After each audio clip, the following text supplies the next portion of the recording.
సాయంత్రం అయిందంటే ఎంత ప్రశాంతంగా దేవుని ఆరాధించుకోవచ్చు అంటే అంత ప్రశాంతంగా ఆరాధించుకోవచ్చు. ఎంతమంది నమ్ముతారు? ఇది గట్టిగా హల్లెలూయా చెప్పాలా? హల్లెలూయా. ఈరోజు నేను ఒక వ్యక్తిని పరిచయం చేయాలనుకుంటున్నాను. ఎవరిని? ఒక వ్యక్తిని. కొత్త నిబంధన అన్నది స్టార్ట్ అయినాక మొట్టమొదటిగా అన్యుడైన వ్యక్తికి సువార్త ప్రకటించబడిన వ్యక్తి ఎవరు అని అంటే కొర్నేలి. ఎవరు? కొర్నేలు. ఓకేనా? మొట్టమొదటగా కొత్త నిబంధన స్టార్ట్ అయిన తర్వాత దేవుని వాక్యము అందించబడినది ఆయనకొక్కడికే. అది ఏంటయ్యా కొత్తగా చెప్తున్నారని మీరు అనుకోవచ్చు. మత్తయి సువార్త, మార్కు సువార్త, లూకా సువార్త, యోహాను వరకు యేసుక్రీస్తు వారు ఉన్నారు. అపోస్తుల కార్యంలో యేసుక్రీస్తు వారు లేరు. అర్థమైందా? లూకా చివరి వరకు యేసుక్రీస్తు వారు ఉన్నాడు. యేసుక్రీస్తు వారు స్వయంగా చెప్పాడు, నేను ధర్మశాస్త్రమును నెరవేర్చడానికి వచ్చాను కానీ నేను కొట్టివేయడానికి రాలేదు. మరి ఎప్పటి నుండి కొట్టివేయబడినదంటే ఆయన సిలువలో మరణించి 3వ దినంలో లేచినప్పుడు ఆ తెర అన్నది తెగిపోయాది. హల్లెలూయా. కొన్ని మార్పులు చేర్పులు అన్నవి జరిగాయి. ఏం జరిగాయి? మార్పులు చేర్పులు అన్నవి అప్పటి నుండి మొదలైనవి. కనుక అపోస్తుల నుండి మొదలైనప్పుడు అప్పటి నుండి ఏమైందంటే పరిశుద్ధాత్మ దేవుడు పని చేయడం మొదలుపెట్టాడు. ఏం చేయారు? వినాలి, మంచిగా వినాలి. చాలా ప్రాముఖ్యమైన విషయాలు. ఇవాళ చిన్న బేసిక్ విషయాలు చెప్తాను నేను. ఎందుకంటే మనం కొద్ది మందిమే ఉన్నాము కనుక ఈరోజు చాలామంది అలసిపోయారు, రాలేకపోయారు కనుక చిన్న బేసిక్ విషయాలని నేను చెప్తున్నాను. అయితే ఈ అపోస్తులు అందరూ కలిసి ఒక 120 దేశాల నుండి వచ్చిన జనాలందరూ కలిసి ఒక మేడ గదిలో ఒక సహవాసంలో ఉన్నప్పుడు పరిశుద్ధాత్మ వారి మీదకి బలముగా దిగి వచ్చి ఆ పరిశుద్ధాత్మ దేవుడు పని చేయడం మొదలుపెట్టాడు వీళ్ళ నుండి. హల్లెలూయా. ఎప్పుడైతే పరిశుద్ధాత్మ పని మొదలవుతుందో అప్పటి నుండి మనలో కార్యాలు, అద్భుతాలను మనం చూస్తుంటాం. ఏం చూస్తుంటాం? అద్భుతాలు, కార్యాలు చూస్తుంటాం. యేసుక్రీస్తు వారు స్వయంగా భూమి మీద ఉన్నప్పుడు పరిశుద్ధాత్మ దేవుడు పని చేయలేదు. యేసుక్రీస్తు వారే పని చేశారు, బాగా గట్టిగా పని చేశాడు. ఏం చేశాడు? ఆయన అన్ని ఆశ్చర్య కార్యములు చేశాడు.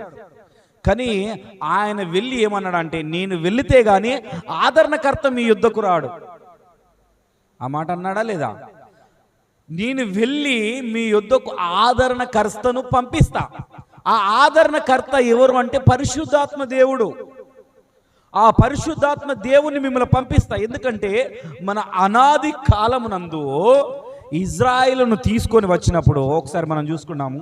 నిర్గమకాండము, అందరు తీయాలి. నిర్గమకాండము 12వ అధ్యాయము 37 నుండి ఒకసారి చదువుకున్నాం. మైక్లో చదవండి. తీసిన వారు అందరూ మైక్లో చదవండి. ఒక్కసారి ఇదొక్క మాట చూసుకొని గుర్తుపెడదాం. ఎందుకంటే పాత నిబంధనలో కూడా పరిశుద్ధాత్మ దేవుడే పని చేశాడు. ఏం చేశాడు? ఆ దేవుడు వీరిని అందరినీ తీసుకొస్తున్నాడు. ఎవరిని తీసుకురావాలి? ఎవరిని బయటికి తీసుకురావాలి? అంధకారంలో నుండి, ఆ బాధల నుండి, ఆ ఇరుకుల నుండి ఇజ్రాయెల్తో పాటు అన్యులను కూడా తీసుకొచ్చాడు. కానీ అన్యులు అందరూ ఏం చేస్తున్నారంటే కొద్దిమంది మాత్రమే ఆయన యందు విశ్వాసం ఉంచుతున్నారు, మిగిలిన వాళ్ళు ఉంచట్లేదు. కొద్దిమంది ఉంచట్లేదు. కానీ ఇక్కడైతే ఏమని చేశాడంటే, అప్పుడు ఇజ్రాయేలు రామాసేతు నుండి సుక్కోతునకు ప్రయాణమైపోయి వారు పిల్లలు కాక చదువునా కాల్చుము 6 లక్షల వీరులు అనేకులైన అన్యజనుల సమూహములను గొర్రెలు, ఎద్దులు మొదలైన పశువుల గొప్ప మందయు వారితో కూడా బయలుదేరెను. హల్లెలూయా. ఇజ్రాయేల్ మందనే కాకుండా, గుర్తుపెట్టుకోండి, ఇజ్రాయేల్ మందనే కాకుండా అన్యులు అట, అన్యులతో ఉన్న పశు సంపదన ఇవన్నీ కూడా బయటకు వచ్చాయి. కానీ ఇజ్రాయిలు నమ్మినట్టుగా అన్యులు తక్కువగా నమ్ముతున్నారు. ఏం చేస్తున్నారు? ఖచ్చితంగా ఉండట్లేదు, ఖచ్చితమైన నిశ్చితంగా ఉండట్లేదు. కానీ ఈ కొత్త నిబంధనకు వచ్చే వరకు ఇక్కడ కొర్నేలు ఒక్కడు మాత్రం ఉన్నాడు. హల్లెలూయా. ఈ కొర్నేలుకు తెలియదు ఏంటి దేవుడు అంటే యేసుక్రీస్తు దేవుడు అని ఆయన రుచి చూడలేదు, ఆయన ఎరగలేదు. కానీ ఆయన ఏం చేస్తున్నాడంటే కొన్ని కార్యములు ఏం చేస్తున్నాడంటే, అప్పుడు తీసుకొచ్చాడు కదా ఇజ్రాయేల్ పాత్ర అన్యులను తీసుకొచ్చాడు కదా, మా పితరులను తీసుకొచ్చిన దేవుడు అని ఈయన ధర్మ కార్యములు చేయాలా, మంచి పనులు చేయాలా అని ఈ పనులు చేసుకుంటూ వస్తున్నాడు. హల్లెలూయా. చాలామందికి ఏంటంటే క్రీస్తును నమ్ముకొని వారు కూడా చాలా ధర్మ కార్యాలు చాలాంటి కార్యాలు చేస్తున్నారు. అవునా కదా? సమాజంలో చేస్తున్నారు. వాళ్ళు చేసినట్టుగా క్రైస్తవులు కూడా చేయరు నాకు తెలిసినంత వరకు అయితే. నేను దీన్ని అయితే ఒప్పుకోగలుగుతాను. నేను చాలామంది ధర్మ కార్యములు చేసినట్టుగా వాళ్ళు బట్టలు లేని వారికి బట్టలు ఇవ్వడం కానీ, లేని వారికి అన్నం పెట్టడం కానీ, ఇలాంటివి వాళ్ళు చేసినట్టుగా క్రైస్తవులు కూడా చేయరు. దీన్ని ఒప్పుకోవాలి. చాలామంది ఒప్పుకోరు. అర్థమైందా? చాలామంది ఒప్పుకోరు. అట్లాంటిని ఈయన కూడా చాలా ధర్మ కార్యములు చేస్తున్నాడట. అపోస్తుల కార్యం 10వ అధ్యాయం తీసుకుంటాం అందరం. ఇవాళ అందరూ అపోస్తుల కార్యం 10వ అధ్యాయం తీసి మాత్రం పెట్టుకోండి. ఈరోజు ఆ అపోస్తుల కార్యం 10వ అధ్యాయంనే ఒక 10-11 వచనాల దాకా మనం ధ్యానించుకున్నాం. చదవండి, మైక్లో చదవాలి. మైక్లో చదివితే రికార్డ్ అవుతుంది. ఇటలీ పటము అనబడిన పటాలంలో శతాధిపతి అయిన కొర్నేలు అను భక్తిపరుడు ఒకడు కైసరులో ఉండెను. అతడు తన ఇంటి వారందరితో కూడా దేవుని యందు భయభక్తులు గలవాడై ఉండి ప్రజలకు బహుధర్మం చేయుచు ఎల్లప్పుడూ దేవునికి ప్రార్థన చేయువాడు. పగలు ఇంచుమించు 3 గంటల వేళ దేవుని దూత అతని యొద్దకు వచ్చి కొర్నేలి అని పిలుచుట దర్శనమందు తేటగా అతనికి కనబడెను. హల్లెలూయా. ఏం చేస్తున్నాడట ఈ కొర్నేలు? అట ఏం చేస్తున్నాడట? అతడు తన ఇంటి వారితో కూడా దేవుని యందు భయభక్తులు గలవాడై ఉండి ప్రజలకు బహు ధర్మము చేయుచు ఎల్లప్పుడూ దేవుణ్ణి ప్రార్థన చేయువాడు. హల్లెలూయా. ఏం చేస్తున్నాడు? భయభక్తులు కలిగి ఉండి.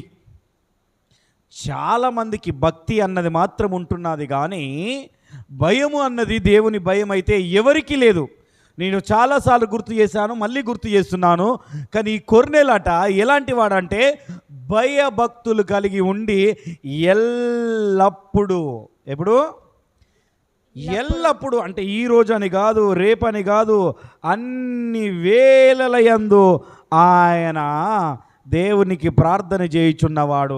అయితే స్వయంగా ఆయన ప్రార్థనలు, ఆయన ధర్మ కార్యములు, ఆయన కుటుంబాన్ని చూసింది. చాలామంది ఈ రోజుల్లో ఏంటంటే కుటుంబంతో ఉండడానికి, కుటుంబంతో దేవుని సన్నిధిలో గడపడానికి నిరాశపడుతున్నారు. కొద్దిమంది అయితే వాళ్ళ భార్యకు చెప్పడానికి భయపడుతున్నారు, కొద్దిమంది వాళ్ళ భర్తకు చెప్పడానికి భయపడుతున్నారు, కొంతమంది వాళ్ళ పిల్లలకు చెప్పడానికి భయపడుతుంటారు. కుటుంబంతో గడపడానికి ఉండదు. ఎందుకంటే వారికి భక్తి ఉంది కానీ దేవుడు అంటే భయం అన్నది లేదు.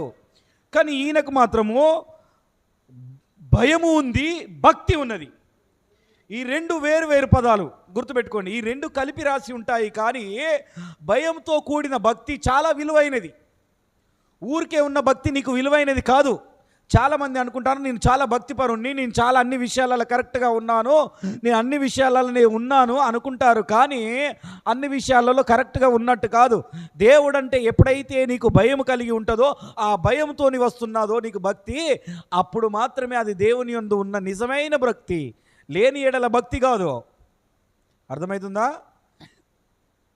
ఇష్టం వచ్చినట్టుగా.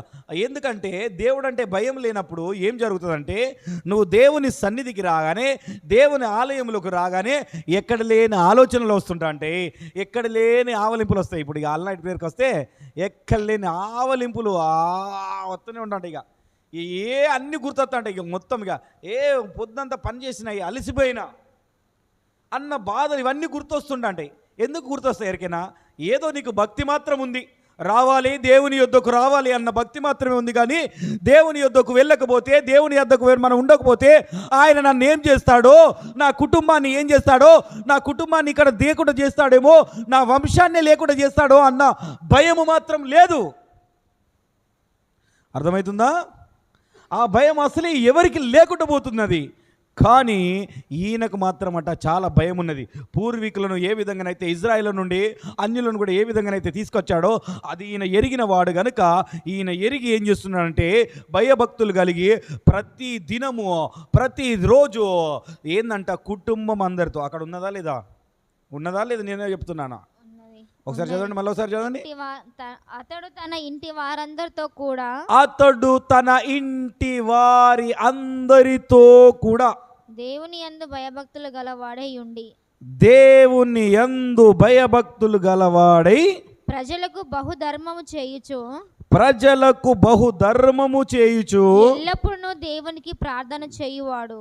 ఎల్లప్పుడూ, ఒక్కరోజు కాదు, ఆదివారం భక్తి కాదు, దేవుని యొద్దకు వచ్చినప్పుడు భక్తి కాదు, ఆల్ నైట్ ప్రేయర్ అప్పుడు భక్తి కాదు, ఎల్లప్పుడూ ప్రతి దినము సోమవారం నుండి మొదలు పెడితే ఆదివారం వరకు, మళ్ళీ ఆదివారం నుండి మొదలు పెడితే మళ్ళీ ఆదివారం వరకు, సోమ మంగళ బుధ గురు శుక్ర శని ఆదివారాలు, మళ్ళీ సోమవారం, ఇలా ఎల్ల వేళలో ఆయన చేస్తూనే ఉన్నాడు, కార్యములు చేస్తూనే ఉన్నాడు. కానీ ఆత్మ అయిన దేవుడు, పరిశుద్ధాత్ముడు వారి యొద్దకు రాలేదు.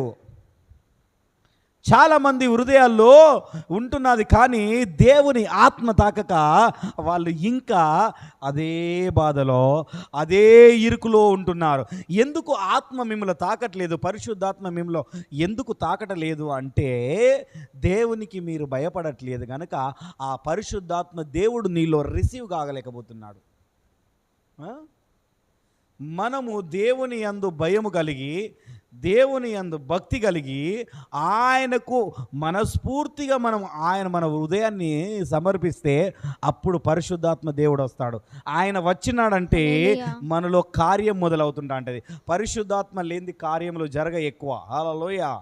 ఎందుకంటే పాత నిబంధన మొత్తం పరిశుద్ధాత్మ దేవుడే కార్యం చేస్తున్నాడా లేదా? ఏదో నేను ఊరికే చెప్పినట్టు అనిపిస్తున్నది. హల్లెలూయా. ఏం చేసిండో ఏమో లేదండి అయ్యా, అప్పుడు చేసిన విషయాలు ఇప్పుడు ఏం చేస్తున్నాడో అని చూస్తున్నారు అనుకుంటున్నారా ఏంది? హల్లెలూయా, హల్లెలూయా, హల్లెలూయా. అయితే దేవుడు కార్యములు మనలో చేయాలంటే కూడా మనము ఆ భయంతో కూడిన భక్తి మనలో ఎప్పుడైతే వస్తుందో అప్పుడు కూడా మనకు కార్యాలు వస్తూనే ఉంటాయి. ఎందుకంటే దేవుడు అంటే ఏంటో తెలుసు. కోరాహు గురించి ఒకసారి మీకు చెప్పాను, విన్నాను. కోరాహు కుమారుల ప్రార్థన చెప్పానా లేదా? కోరాహు కుటుంబముతో పాటు 260 మంది సర్వనాశనం అయిపోయారు. ఒక 3 మాత్రం కుమారులు మాత్రమే ఆ కోరాహులో మిగిలారు. వాళ్ళు ఎందుకు మిగిలారంటే వారు దేవుని యందు భయభక్తులు కలిగినారు కనుక వాళ్ళు మాత్రం మిగిలి వాళ్ళు ఏం చేస్తున్నారు, నా పితరులకు వచ్చిన శాపము, ఆ శాపము నా మీద రానియకయ్యా అని భయపడుతున్నాడు. కానీ జీవితంలో ఉండే మనము మాత్రము ఆయన అంటే అసలే భయం లేదు. నిర్లక్ష్య ధోరణిలో ఉన్నప్పుడు ఆయన మన యుద్ధకు రాడు. ఆయన మన యుద్ధ కార్యములు చేయడు.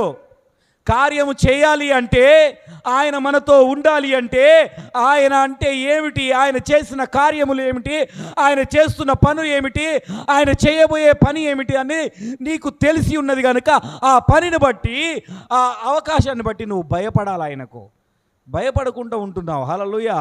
భయం లేకుండా ఉంటే ఇష్టానురాజ్యం అవుతుంది. హల్లెలూయా.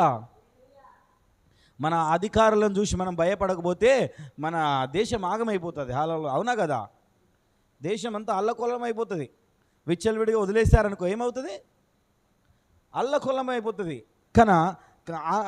అందుకనే ప్రభుత్వాలు కల్పించుకొని ఎవరికి ఎలాంటిది సహాయం చేయాలి, ఎవరికి ఏది చేయాలి, ఎవరికి ఏమి ఇవ్వాలన్నది అన్నీ పెడుతుంటారు. ఎందుకు పెడుతుంటారు ఇవన్నీ? ఇంత పెద్ద సంస్థను నడిపించాలనుకుంటే ఎట్లా ఉంటుంది? దేవుడు అంత పెద్ద ఈ భూమిని సృష్టించి, ఈ భూమిని ఆయన స్వరూపమందు చేసిన మానవుణ్ణి కూడా ఆయన యుద్ధకు మళ్ళీ తీసుకోవడానికి ఆయన ఎన్ని విధాలుగా ఆయన చూసుకుంటూ ఉండాలి, ఆయన ఎన్ని ఇన్స్ట్రక్షన్స్ పెట్టి ఉండాలి. అవునా కదా? భూమి అందు మనకు కొన్ని చిన్న కార్యములు చేయడానికే, ఒక మొబైల్ కొనుక్కోవడానికే దీనికి 100 కారణాలు ఉంటాయి, 100 ఇన్స్ట్రక్షన్స్ పెడతారు. ఒక్కసారికి ఉన్నదంటే మాకేమన్నా అయిందంటే బయటికి పోయిందంటే మేము ఇయ్యం, మళ్ళీ నో గ్యారంటీ, నో వారంటీ. అవునా కదా? కానీ మన గ్యారంటీ వారంటీ మనకున్నది. హల్లెలూయా. మనం నిత్యం ఆయనతో పునరుత్థానంలో ఉంటాం. హల్లెలూయా. సదాకాలం ఆయనతో మనం జీవిస్తాము కనుక ఆ విషయాన్ని ఎరిగి కొర్నేలు ఏం చేస్తున్నాడు అంటే తన ఇంటి వారితో సహా, ఎవరు లేకపోయినా ఆయనకు భయమే, ఇంట్లో వాళ్ళు ఎవరు లేకపోయినా ఆయన భయం కలిగి ఆయన ఇంటి వారితో సహా ఉంటే ఆయన యుద్ధకు దేవదూత వచ్చింది. ఇక చూసింది, చాలా రోజుల నుండి చూస్తుంది దేవదూత. ఆకాశం నుండి దేవుడు చూస్తున్నాడు, చాలా రోజులు చూస్తున్నాడు. ఇక ఈయన యుద్ధకు నేను వెళ్ళాలి, ఈయనలో ఏదో ఒక కార్యం చేయాలా, ఈయనకి ఏదో ఒక అద్భుతం చేయాలి. ఇన్నాళ్ళుగా నా గురించి చూస్తున్నాడు, వేచి చూస్తున్నాడు, నేనంటే భయపడుతున్నాడు. ఆయన ఒక్కడే కాదు, ఆయనతో పాటు ఆయన కుటుంబ సమూహం మొత్తము నా సన్నిధిలో ఉండి ప్రార్థన చేస్తుంది కనుక చెప్పి ఏం చెప్తుందంట, ఈయన దగ్గరకు ఒక దైవ సేవకుని పంపించాలి. ఇక ఎవరిని పంపించాలా? ఎందుకంటే ఇంతకుముందు ఏం చెప్పాను ఇంతకుముందు ఏంటంటే యేసుక్రీస్తు వారు ఉన్నప్పుడు స్వయంగా మనుషుల యుద్ధకు వెళ్ళి చెప్పాడు.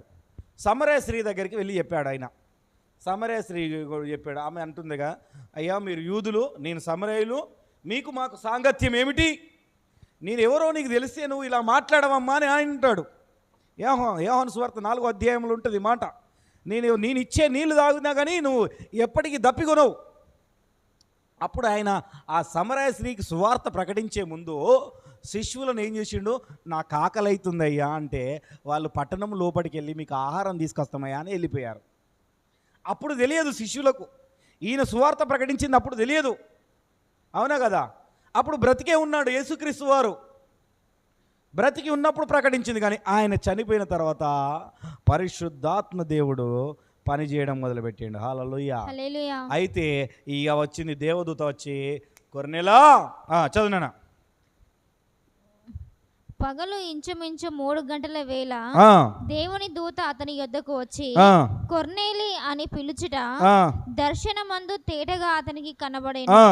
అతడు దూత వైపు తేర చూచి భయపడి, ప్రభువా ఏమని అడిగేదను. ఒక్క నిమిషం ఆగండి. ఏం చేసిండట? దూత వచ్చినందుకే ఈయన భయపడ్డాడట.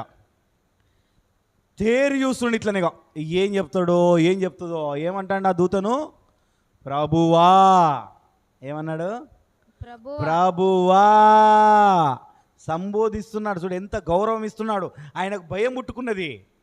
ఎందుకు వచ్చిందో మరి ఈ దూత, ఏ వర్తమానం పట్టుకొచ్చిందో, నేనేమైనా తప్పు చేసిందేమో, నా కుటుంబంలో ఎవరు ఉన్నవారు తప్పు చేశారేమో అన్న భయం ఆయన కలిగిపోయినది. హల్లెలూయా. అందుకే అక్కడ స్వయంగా రాసిపెట్టు, భయపడి. ఏం పడి? భయపడి. చదువు. భయపడి ప్రభువా ఏమని అడిగేను. అసలు ఏమైందయ్యా, నా వల్ల ఏమైనా తప్పైందా, ఏం జరిగిందని అడిగి, అందుకు ఆ దూత నీ ప్రార్థనలను నీ ధర్మ కార్యములను దేవుని సన్నిధికి జ్ఞాపకార్థముగా చేరినవి. ఏందంట? నీ ప్రార్థన, నీ ధర్మ కార్యములు జ్ఞాపకార్థముగా చేరినాయట. హల్లెలూయా. యాకోబు ప్రార్థన చేస్తుండగా దేవదూతలు ఆకాశం నుండి కిందికి ఒక నిచ్చెన వేసుకొని సువాసనం గల పువ్వులు తీసుకొని పోతున్నాయట, పైకి కిందికి ఎక్కుతున్నాయట మెట్లను. ఆయన ప్రార్థన చేస్తుండే, పోరాడుతున్నాడు. ఆయన ప్రార్థనలో పోరాడుతుంటే ఆ దర్శనాన్ని ఆయన తేటగా చూశాడు. హల్లెలూయా. హల్లెలూయా.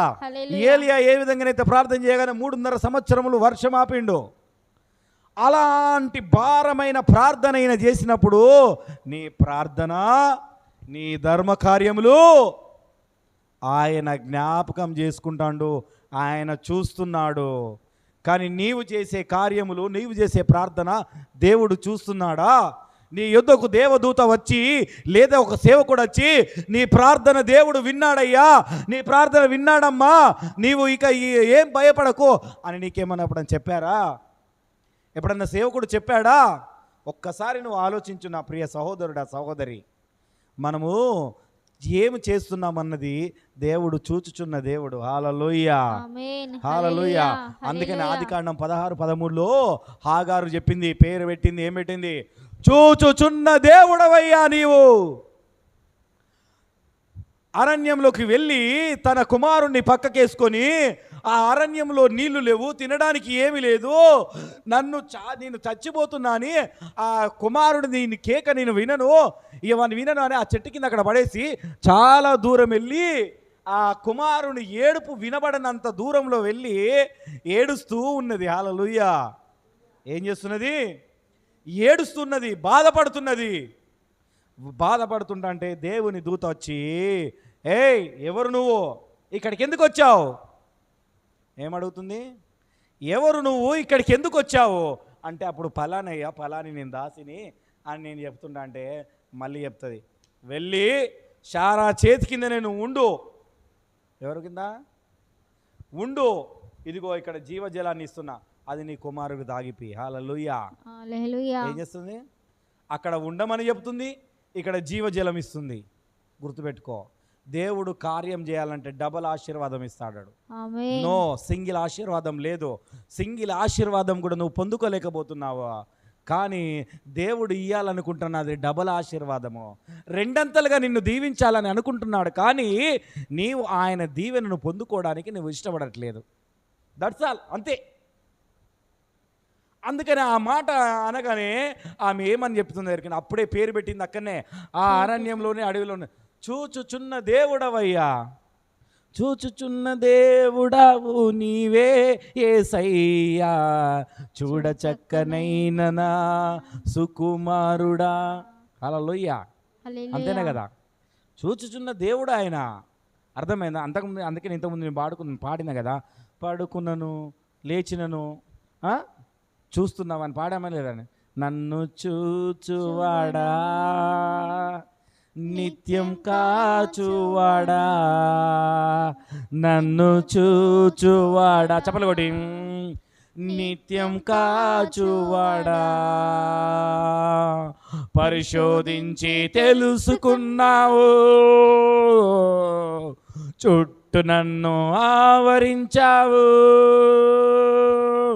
పరిశోధించి తెలుసుకున్నావు,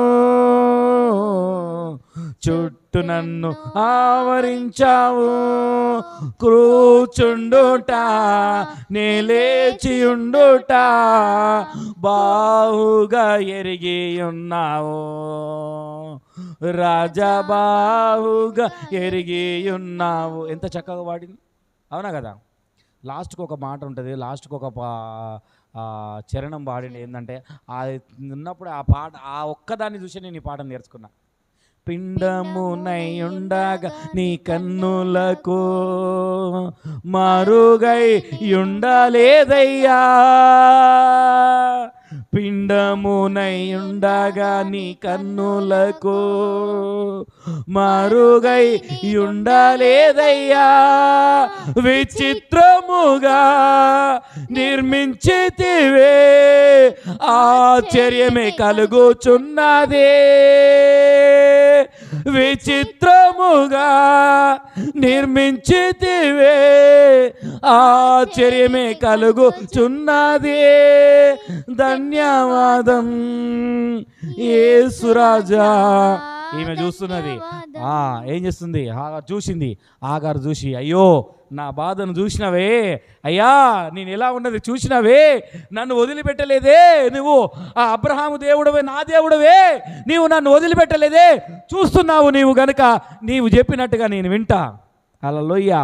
అయితే ఈయనకు కూడా, ఈ కొర్నేలకు కూడా ఆ దేవదూత చెప్పగానే ఆయన కూడా ఏమన్నాడంటే, ఇక దేవు చూసి విన్నే ఉన్నాడు. తర్వాత ఆయన ఏమన్నాడు చదువున్నాను ఒకసారి, వెళ్దాం.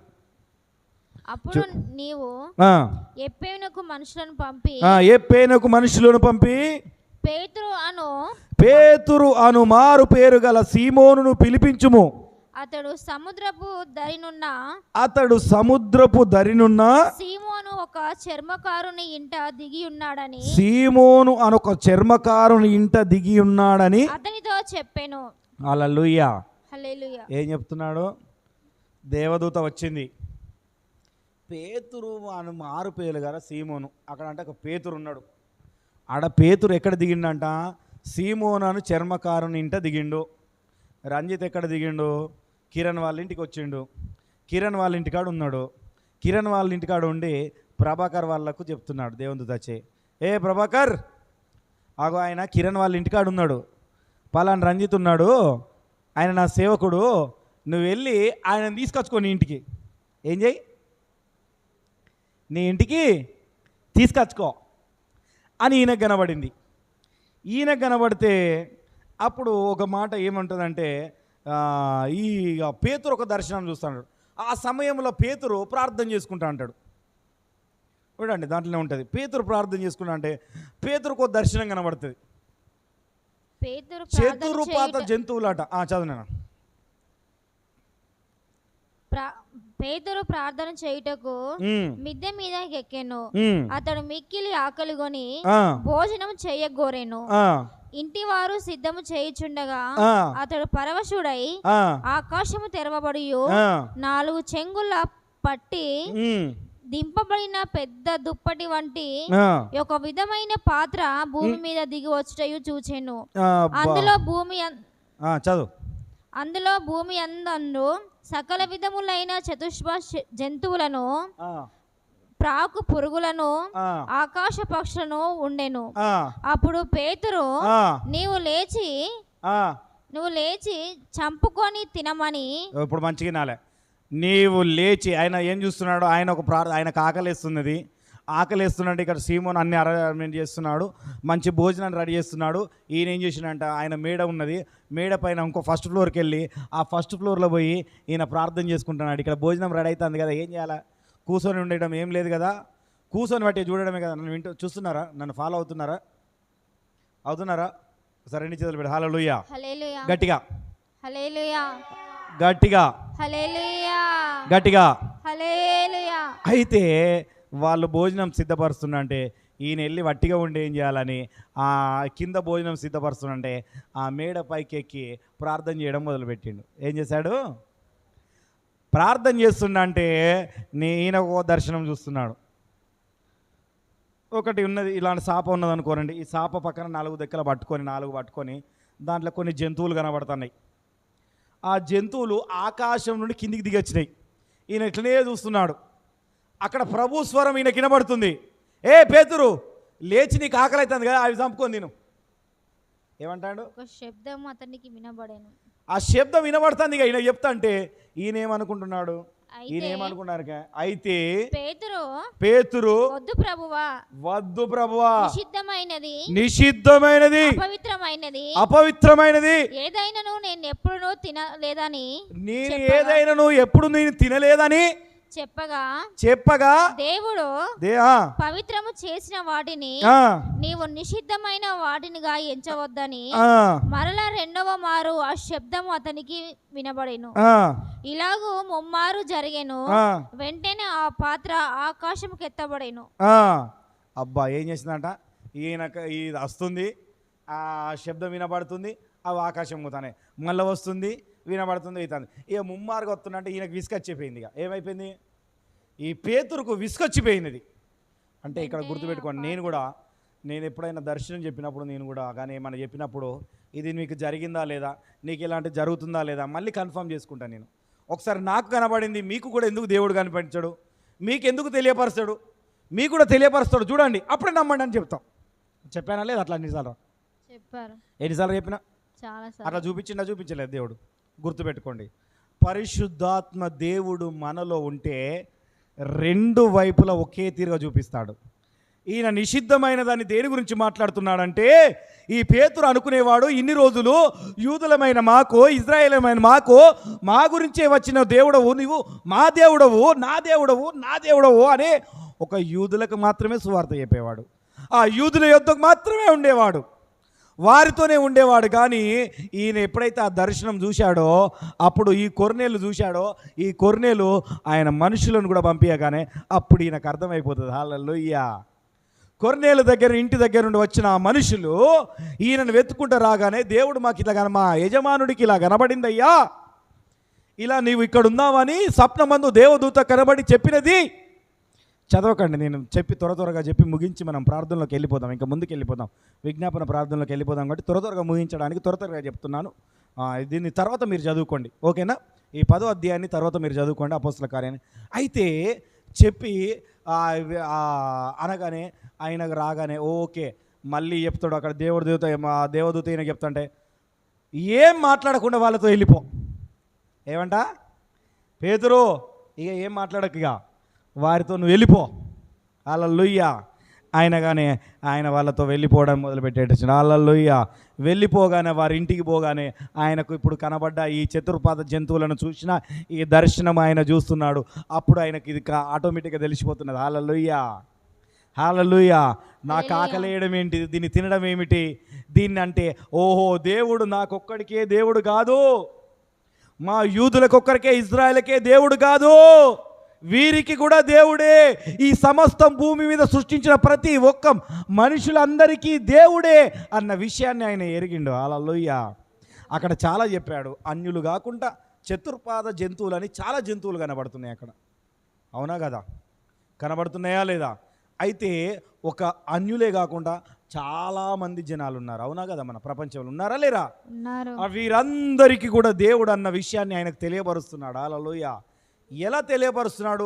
అంతకుముందు యేసుక్రీస్తుతో సమానం ఉన్నప్పుడు ఓన్లీ యూదులకు మాత్రమే చెప్పారు. యేసుక్రీస్తు కూడా ఎప్పుడోసారి సమరయ స్త్రీకి చెప్పాడు, ఎవరికో తెలిసిన కానీ అంతకుముందు కూడా ఆయన కూడా ఏం చేశాడు? యూదులకు మాత్రమే పరిచర్య చేసుకుంటున్నా అంటే వీళ్ళు ఏమనుకున్నారు? యూదులకే దేవుడు అనుకున్నారు. కానీ పరిశుద్ధాత్మ దేవుడు ఎప్పుడైతే భూమి మీదకి వచ్చాడో మళ్ళీ ఆయన పని చేసుకుంటూ ఏం చేస్తున్నాడు? వారిని కూడా కాదయ్యా, వారిని నేను ప్రత్యేకించబరుచుకున్నా కానీ నేను అందరికీ దేవుడును. హల్లెలూయా. 10:36 ఉంటుంది అక్కడ ఆ మాట ఉంటుంది, చదవండి ఒకసారి. 10:36 ఇదే అపోస్తల కార్యం 10:36 ఒక మాట ఉంటుంది. యేసుక్రీస్తు అందరికీ ప్రభువు, హల్లెలూయా. ఆయన ద్వారా దేవుడు సమాధానకర్తయై సువార్తను ప్రకటించి ఇశ్రాయేలుకు పంపిన వర్తమానము మీరు ఎరుగుదురు. యోహాను బాప్తిసము ప్రకటించిన తర్వాత గలిలయ మొదలుకొని యూదయ అందంతటా ప్రసిద్ధమైన సంగతి మీకు తెలియను. అయితే ఏమంటున్నారు? యేసుక్రీస్తు వారు అందరికీ ప్రభు అని ఈయనకు అప్పుడైతే తెలియగానే ఆ కొర్నేలు ఇంటి వారికి వెళ్ళి చెప్పేసిండు ఆయన. హాల్ ఏం చేసిండు?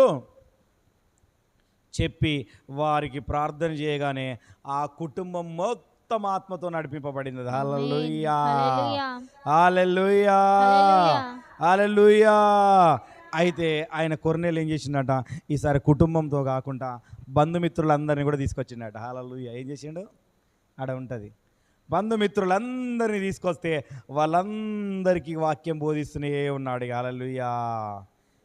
3 దినములు. ఎన్ని దినములు? 3 దినములు వాళ్ళకి మంచిగా బోధించిండు. వారిపై పరిశుద్ధాత్మ కుమ్మరించగానే వాళ్ళు కూడా అన్య భాషలు మాట్లాడడం మొదలుపెట్టేసి. హల్లెలూయా. పరిశుద్ధాత్మ దేవుడు ఊరికినే మన యుద్ధకు రాడా, ఊరికినే ఆయనకు పని చేయడు మన దగ్గరికి వచ్చి. అర్థమైందా? అస్సలు పని చేయడు. యేసుక్రీస్తు యందు భయభక్తులు కలిగి ఉన్న వారి యొద్దకు మాత్రమే పరిశుద్ధాత్మ వస్తుంది, ఇంకా వేరే వారి యొద్దకు అసలుకే రాదు. హల్లెలూయా. పరిశుద్ధాత్మ వచ్చినప్పుడు 2 విషయాలు ట్రాలీ అయిపోతాయి. కొర్నేలుకి ఏ విషయం అయితే చూపించాడో, పేతురు ఏ విషయాన్ని అయితే చూశాడో, ఈయన దగ్గరికి రాగానే అది నెరవేర్చబడినది. హల్లెలూయా. ఇక పేతురు బోధించడం మొదలుపెట్టిండో, పేతురు ఇక సువార్త ప్రకటించడం మొదలుపెట్టేసిండో. ఈ పేతురును సువార్త ప్రకటించినది అయిన తర్వాత వీళ్ళందరూ మళ్ళీ శిష్యులందరూ ఒక కూడుకున్నప్పుడు 16వ అధ్యాయంలోకి వస్తే ఏముంటుందంటే, వీరికి చెప్తాడు, ఇట్లా దేవుడు నాకు దర్శనం చూపించిండు అయ్యా, నేను వాళ్ళ దగ్గరికి పోయి కూడా నేను వాక్యం చెప్పినా అని చెప్తే వాళ్ళు ఏమంటారు ఇరికేనా? అన్యుల దగ్గరికి ఎందుకు వెళ్ళి నువ్వు సువార్త ప్రకటించినవయ్యా? అన్యులకు దేవుడు కాదు కదా ఈయనను అడుగుతారు. ఎలుగెత్తి ఏం చేస్తారు? పేతురుని అడుగుతారు. కానీ పేతురు అప్పుడు చెప్తాడు, నేను ఇది దర్శనమందు ఇది నేను చూసినా, ప్రార్థన చేసుకుంటా అంటే స్వయంగా ఆయనే నాకు చెప్పాడు, దేవాతి దేవుడే నాకు చెప్పాడు అందరికి సువార్త అనగానే అప్పుడు శిష్యులందరూ మళ్ళీ మొదలు పెట్టేశారు. హల్లెలూయా. అప్పుడు యాంటనీ అని పోయి ఒక అట్టడికాని వేరే దేశాలకు వెళ్ళి మళ్ళీ అందరికీ సువార్త ప్రకటించడం మొదలుపెట్టేసి. హల్లెలూయా. మంచి మ్యాప్ ఉంటే మ్యాప్ చూసుకుంటే ఎక్కడి నుండి ఏడికి వచ్చింది, ఎక్కడి నుండి సువార్త వచ్చిందని మంచిగా చూపించేటోని. మనం ఒక బోర్డు తీసుకున్నాం. ఒక బోర్డు తీసుకుంటే బోర్డు మీద వేసి చెప్తా అంటే మీకు ఇంకా బాగా అర్థమవుతుంది. ఇప్పటి నుండి ఈ కాంచెలు చేయడానికి. అయితే ఈ సువార్త ప్రకటించడం మొదలుపెట్టగానే ఇప్పుడు ఏం చేసిందంటే అందరికీ ప్రభు అయిపోయింది. యేసుక్రీస్తు అందరికి ప్రభు అయిపోయి ఎప్పుడైతే వాళ్ళు పరిశుద్ధాత్మని ఎప్పుడైతే ఆయన స్వీకరించుకున్నాడో వాళ్ళలో కథ ఇక ఏం లేదు, 2 అంతల ఆశీర్వాదం వచ్చేసింది. ఇక ఆయనకు ఒక్కరికే కాదు, కుటుంబానికి కాదు, అందరికీ ఆశీర్వాదాలు వచ్చేసినాయి. హల్లెలూయా. ఎందుకంటే నేను ఎందుకు చెప్తున్నానంటే, మనము దేవునికి భయపడి భక్తి కలిగి ఉండాలి. అందుకనే దావీదు కీర్తనలో ఒక మాట అంటాడు, 139వ కీర్తన 14వ వచనం చూడండి ఒకసారి. దావీదు కారుడు అంటాడు. ఎందుకంటే దావీదు కారుడు చాలా భయపడుతున్నాడు. ఒకసారి ఇదొక్క మాట చదివి నేను ముగిస్తాను. ఇదొక్క మాట చదివి మనం ముగిస్తున్నాం. 139వ కీర్తన రిబా శకరాల 14వ వచనం. యేసయ్యా నీవు నన్ను కలగజేసిన విధము చూడగా, నీవు నన్ను కలగజేసిన విధమును చూడగా భయమును ఆశ్చర్యమును నాకు పుట్టుచున్నవి. ఏందంట, ఏం పుడుతుందంట? భయమును. భయం అన్నాడా? ముందుగా అనలేదా? ఏ భక్తి పుడుతుందన్నాడా? భయమును ఆశ్చర్యమును నాకు కలుగుతుంది. దేవుడు మనల భూమి అందుకు తీసుకొచ్చడానికి కారణం ఏంటంటే, ఈ కొద్ది సమయంలో ఆయనకు భయపడి ఆయన చేసే ఆశ్చర్య కార్యములు మనం చూసుకుంటూ ఆయనను గణపరచడానికే మనం భూమి మీదకి వచ్చాం. చాలామంది ఎందుకు భూమి మీదకి వచ్చామో తెలియదు. అర్థమైందా? నిత్య జీవములకు వారసులు కావాలంటే కొద్ది కాలం మనం కష్టపడాలి. ఏం చేయాలా? అవునా కదా? ఒక ఆట ఆడేటోళ్ళు ఉంటారు మామూలుగా. ఇప్పుడు క్రికెట్ కానీ లేదా గోల్ఫ్స్ కానీ ఆడేవాళ్ళంటే, క్రికెట్ అంటే చాలామంది చూస్తారు కాబట్టి తెలుసు. కాబట్టి క్రికెట్ ఆడడానికి ఎంత ప్రాక్టీస్ చేస్తారు ఎక్కడికైనా గెలవడానికి. ఒక టీంలో సెలెక్ట్ కావాలంటే ఎంతెంత మహనీయులు అయితే సెలెక్ట్ కావాలి. కొద్దిమంది క్రికెట్ ఆడుతుంటారు, చూసినావా? వాళ్ళు మన చాలామంది ఏంటంటే ఇక క్రికెట్ ఈ సమ్మర్లో వస్తూ ఉంటుంది. సమ్మర్లో వచ్చింది అనుకో, అందరూ అతకపోతారు టీవీలకు. ఎవరు రారు.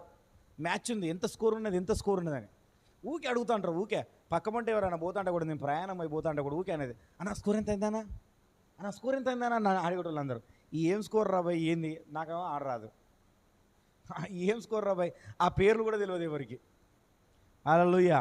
అరే నాకు తెలియదురా అంటే, అన్న నీకు నెట్ వస్తుందా చూడన్న, నాకు ప్రయాణంలో నెట్ వస్తలేదు నాకు అంటే.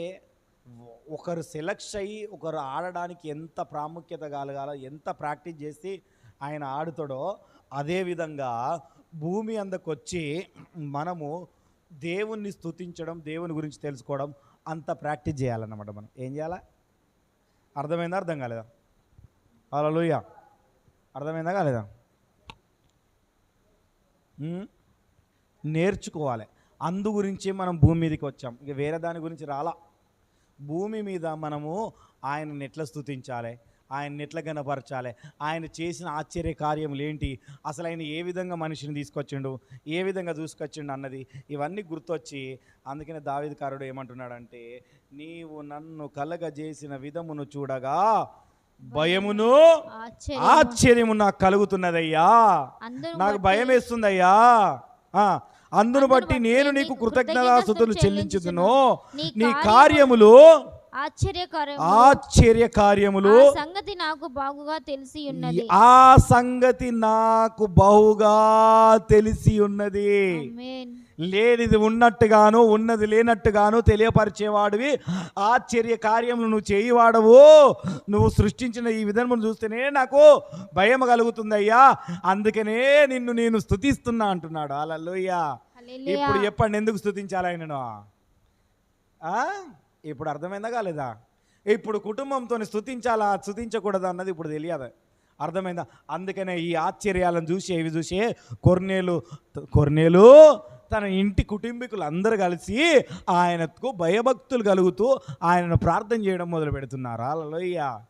ఎందుకంటే ఒక్కరు తప్పిపోయినా కానీ నా కుటుంబం ఏమవుతుందో అన్న భయం ఆయనలో ఉన్నది. ఒక్కరు రాకపోయినా నా కుటుంబం ఎక్కడ నాశనం అవుతుందో అన్న భయం ఆయనలో ఉన్నది. ఒక్క దినం ఆయన యుద్ధకు వెళ్ళకపోయినా ఆయన ఏం చేస్తాడో అన్న భయం ఈయనలో ఉన్నది. కానీ ఆయన భయపడి ఆయన ఆశీర్వాదాలు పొందుకున్నాడు. కానీ నేను ఆయనకు భయపడతలేము, ఆయన ఆశీర్వాదాలు పొందుకుంటలేము. ఊరికినే వచ్చేస్తే ఆశీర్వాదాలు కావాలంటే అర్థమైందా?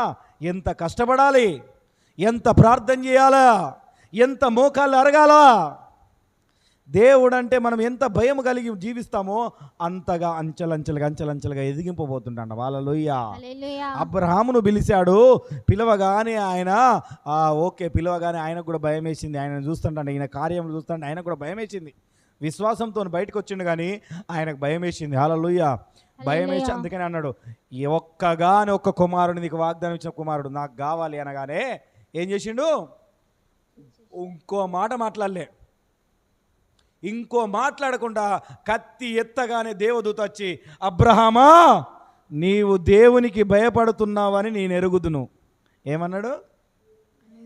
నీవు దేవునికి భయపడుతున్నావు, కానీ ఆ అబ్రహాముకు మనం వారసులము కావాలి అంటే మనము కూడా దేవునికి భయపడాలి. హల్లెలూయా. ఇప్పుడు అర్థమైందా? అర్థమైనట్టు ఉన్నదా? ఏమో నిద్ర వస్తుందయ్యా, 11:30 అయిపోతుంది, ఏమున్నది ఆల్నైట్ ప్రేయర్ పెడుతున్నావు నెలకోసారి, ఏంది మాకు ఈ బాధ ఏంది అనుకుంటున్నారా? హల్లెలూయా. అట్లా అనుకున్న వాళ్ళందరూ ఒకసారి హల్లెలూయా చెప్పండి. హల్లెలూయా. హల్లెలూయా. అమ్మగారే అనుకుంటుందట. హల్లెలూయా. చూసినా విశ్వాసులు అన్నీ అనుకుంటలేరు కానీ అమ్మగారు అనుకుంటుంది. మేము అక్కడి నుండి నన్ను ఇక్కడికి తీసుకొస్తాడు, 40 కిలోమీటర్లు తీసుకొస్తాడు, 40 కిలోమీటర్లు తీసుకుపోతాడు, ఏంది అయ్యగారికి ఏడ పని లేదు అనుకుంటుంది. హల్లెలూయా. అయితే ఎవరైతే దేవునికి భయపడిన కుటుంబం ఉంటుందో, భయంతో కూడిన భక్తిలో ఉన్న కుటుంబం ఉంటుందో ఆ కుటుంబం ఆశీర్వదించబడుతుంది. ఆ కుటుంబం దగ్గరికి దేవుని సేవకులు వస్తారు, దేవుని దూత వస్తుంది, పరిశుద్ధాత్మ దేవుడే స్వయంగా దిగి వచ్చి వాళ్ళ ఇంటిలో కార్యం చేయడం మొదలు పెడుతున్నా అంటాడు. ఈ కొర్నేలు ఇంటిలో కార్యం చేయడం మొదలుపెట్టిండు. ఆ కొర్నేలుతో పాటు బంధుమిత్రులు కూడా వెలిగించబడినారు. హల్లెలూయా. హల్లెలూయా. ఉన్నదా లేదా? అక్కడ కొర్నేలుతో పాటు ఆయన బంధుమిత్రులు వచ్చారా? ఉన్నదా లేదా? చూద్దాం ఒకసారి. తీయండి అపోస్తల కార్యం మళ్ళీ 10వ అధ్యాయం తీసారా? నేనంటే బంద్ చేశాను. చూడండి. రేబా షక్కరాలర్రా బంద్. కొర్నేలుతో పాటు బంధుమిత్రులు కూడా. నీవు ఎప్పుడైతే వెలిగించబడతావో నీతో పాటు బంధుమిత్రులు కూడా వెలిగించబడతారు. మరునాడు వారు కైసరులో ప్రవేశించిరి. నీవే వెలిగించబడబోతే చదువు. మరునాడు వారు కైసరులో ప్రవేశించిరి. అప్పుడు కొర్నేలి తన బంధువులు ముఖ్య స్నేహితులను పిలిపించి చెప్పాలి చూస్తారు. 24 చూసావా? ఎవరినట? మరునాడు వారు కైసరులో ప్రవేశించినప్పుడు అప్పుడు కొర్నేలు తన బంధువులను ముఖ్య స్నేహితులను పిలిపించి వారి కొరకు కనిపెట్టుకొని ఉండెను. కనిపెట్టుచూ ఉండేను. పేతురు లోపలికి రాగా కొర్నేలు అతన్ని ఎదుర్కొని అతని పాదముల మీద పడి నమస్కారం చేసెను. ఎవరి మీద? పాదాల మీద పడ్డాడు? పేతురు పాదాల మీద పడినాడు. హల్లెలూయా. ఎందుకంటే దేవదూత స్వయంగా ఆకాశం నుండి దిగచ్చి చెప్పింది కదా. అర్థమైందా? ఈయనేమో అనుకుంటా అన్నాడు, ఈయననే కావచ్చు మరి దేవుడు పంపించిండు, ఇంక ఈయన కూడా దేవదూత అనుకున్నాడేమో పేతురును. అప్పుడు పేతురు ఏమంటున్నాడు తెలుసా? నేను కూడా నీతోని చదువునా పేతురు. అందుకు పేతురు నీవు లేచి నిలువము, నేను కూడా నరుడనే అని చెప్పి అతన్ని లేవనెత్తిని. ఏం చేసిండట? ఈయన దేవదూత ఏమో అనుకుని ఆయన పడితే నేను కూడా నరుణ్ణేయాలి లే అని చెప్పి ఆయన చేసిండంటే బంధుమిత్రులందరితో ముఖ్య స్నేహితులతో కూర్చొని ఆయన చెప్పే మాటలు వింటున్నాడు. ఏం చేస్తున్నాడు? మరి నేను ఎవరికైనా సువార్త చెప్తున్నామా? నీ ఇంటికి ఏదొక పాస్టర్ వస్తున్నాడని ఇంకొకరికి ఎవరికైనా చెప్తున్నావా?